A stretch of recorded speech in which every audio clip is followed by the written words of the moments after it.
നമസ്കാരം. മൂലനക്ഷത്രത്തിൽ ജനിച്ചവർക്ക് മനസ്സിൽ ഉദ്ദേശിക്കുന്ന കാര്യങ്ങൾ മക്കൾ മുഖാന്തരം അനുഭവത്തിൽ വന്നു ചേരും. പുതിയ വിദ്യ ആർജിക്കുവാനും മറ്റുള്ളവർക്ക് പകർന്നു കൊടുക്കുവാനുമുള്ള അവസരം വേണ്ട വിധത്തിൽ വിനിയോഗിക്കുന്നത് ഭാവിയിലേക്ക് ഗുണകരമായി തീരും. ഭക്തി ശ്രദ്ധ പുരസ്സരം ചെയ്യുന്ന കാര്യങ്ങളിലെല്ലാം പൂർണ്ണത കൈവരും. പരീക്ഷ, ഇൻ്റർവ്യൂ, സന്ധി സംഭാഷണം, ചർച്ചകൾ മുതലായവയൊക്കെ തന്നെ ആവുന്നതും ഈ മാസത്തിൻ്റെ മെയ് മാസത്തിൻ്റെ പകുതിക്കുള്ളിൽ സ്വീകരിക്കുന്നത് സ്വയം നിശ്ചയിക്കാൻ പറ്റുന്ന കാര്യങ്ങളിലെല്ലാം സ്വയം നിശ്ചയിക്കുന്നതും അവലംബിക്കുന്നതും ഏറ്റെടുക്കുന്നതും ഭാവിയിലേക്ക് ഗുണകരമായി തീരും.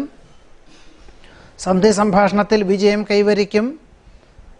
വിജ്ഞാനം ആർജിക്കുവാനും മറ്റുള്ളവർക്ക് പകർന്നു കൊടുക്കുവാനുമുള്ള അവസരം വേണ്ട വിധത്തിൽ വിനിയോഗിക്കുവാനിടയുണ്ട്. ആത്മവിശ്വാസത്തോടുകൂടി പുതിയ ഭരണ സംവിധാനം അവലംബിക്കുന്നതിൽ നിന്നും സൽകീർത്തി, സജ്ജനപ്രീതി എന്നിവ ഉണ്ടായിത്തീരുവാനിടയുണ്ട്. സഹജമായിട്ടുള്ള കഴിവുകൾക്ക് അംഗീകാരം ലഭിക്കും. വിശേഷപ്പെട്ട ദേവാലയ ദർശനം നടത്തുവാനും ആത്മീയ പ്രഭാഷണങ്ങൾ കേൾക്കുവാനുമുള്ള അവസരം വേണ്ട വിധത്തിൽ വിനിയോഗിക്കുന്നത് വഴി സൽകീർത്തിക്ക് യോഗമുണ്ട്. എന്നാൽ മെയ് മാസം പകുതി മുതൽ ഈ കാര്യങ്ങളിലെല്ലാം തന്നെ സ്വല്പം വിപരീതമായിട്ടുള്ള അവസ്ഥാവിശേഷങ്ങൾ വന്നു ചേരുന്നതിനാൽ സാമ്പത്തിക വിഭാഗത്തിൽ നിയന്ത്രണം വേണം.